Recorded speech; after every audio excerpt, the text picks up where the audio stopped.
হাতে গোনা আর মাত্র 4 দিন, তারপরই শারদীয়া দুর্গা উৎসব। কিন্তু কলকাতা শহরের যে ছবি ধরা পড়ছে তা কিন্তু রীতিমতো ভয়াবহ। আমরা কলকাতা শহরের ছবি এতক্ষণ দেখাচ্ছিলাম, এবার দেখাবো হুগলির ছবি। আপনারা যে ছবি দেখতে পাচ্ছেন তা হচ্ছে হুগলি। ব্যাহত হাওড়া ব্যান্ডেল শাখার ট্রেন চলাচল, সমস্যায় নিত্যযাত্রীরা, জলের তলায় হাওড়ার কার্ডেস।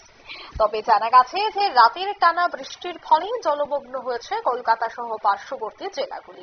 হাওড়ার পাশাপাশি হুগলি জেলার বহু এলাকায় এই মুহূর্তে জল জমে একাকার। রেল লাইনের উপর জল জমছে, যার ফলে সমস্যায় পড়েছে রেল যাত্রী থেকে শুরু করে সাধারণ মানুষ।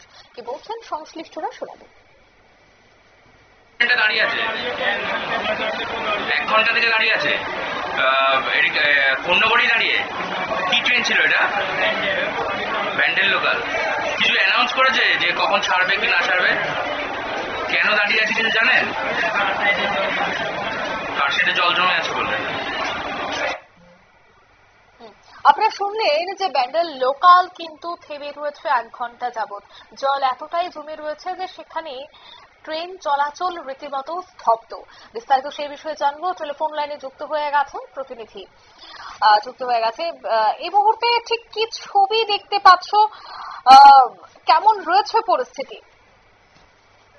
জানাই যে গতকাল রাত থেকে যেভাবে বৃষ্টি হচ্ছে দফায় দফায়, এবং হাওড়ার পাশাপাশি হুগলি পুরো জলমগ্ন রয়েছে, এবং যেখানে জল এতটা পরিমাণে বেড়ে রয়েছে যে বেশ কিছু জায়গায় কিন্তু ট্রেন বন্ধ রয়েছে, ট্রেন আটকে রয়েছে।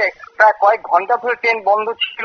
আর দ্বিতীয় কথা এটাই বলা যেতে পারে যে হুগলি শহর জুড়ে যেভাবে জলের থই থই রয়েছে বা যে পরিমাণে জল জমে রয়েছে, পাশাপাশি যানবাহনেরও একটা চলাচলের বিঘ্ন ঘটছে। বেশিরভাগ মানুষই কিন্তু জল ট্রেন থেকে নেমে কিন্তু তারা হাঁটা পথে হাওড়া স্টেশনের দিকে বা হাওড়ার দিকে গন্তব্যস্থলের দিকে পৌঁছানোর চেষ্টা করছে, এবং জিটি রোডের উপর থেকে যে জায়গাগুলোতে যানবাহন চলাচলের জন্য ছিল বা যে রাস্তা দিয়ে যান চলাচল করে তারও সেই যান চলাচল কিন্তু বিঘ্ন ঘটছে একটাই কারণে, যে বিশাল পরিমাণ ব্যাপক পরিমাণে যে যানবাহনগুলো যা যা করছে সাধারণ মানুষের জন্য কিন্তু সেই গাড়িগুলো কিন্তু আটকে পড়ছে। তবে এই মুহূর্তে কিন্তু বৃষ্টি আবার শুরু হয়েছে, দফায় দফায় বৃষ্টি পড়ছে।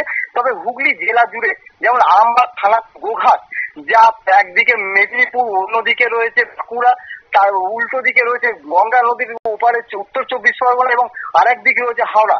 এই বিভিন্ন জেলার, এই কয়েকটি জেলার মাঝখানে কিন্তু হুগলি জেলা অবস্থিত, এবং হুগলি জেলার চারিদিকেই কিন্তু জলমগ্ন।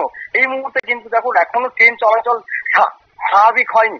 পাশাপাশি ট্রেন যেভাবে চলছে তা মানুষ কিন্তু ধৈর্যহারা হয়ে যাচ্ছে, এবং বহু মানুষ কিন্তু তারা হাঁটা পথে যাওয়ার চেষ্টা করছে, বা বহু মানুষ বা বহু রেল যাত্রী যারা রয়েছে তারা ফিরে যাচ্ছেন বাড়ির দিকে। সঙ্গীতা, একদমই ধন্যবাদ।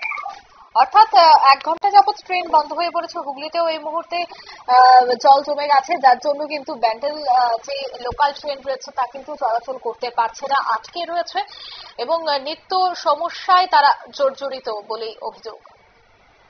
এই মুহূর্তের সংবাদ এই পর্যন্ত। আমাদের পরবর্তী নিউজ এবং আপডেট দেখার জন্য অবশ্যই চোখ রাখবেন শুধুমাত্র নিউজ ভ্যানগার্ডের পর্দায়। ধন্যবাদ।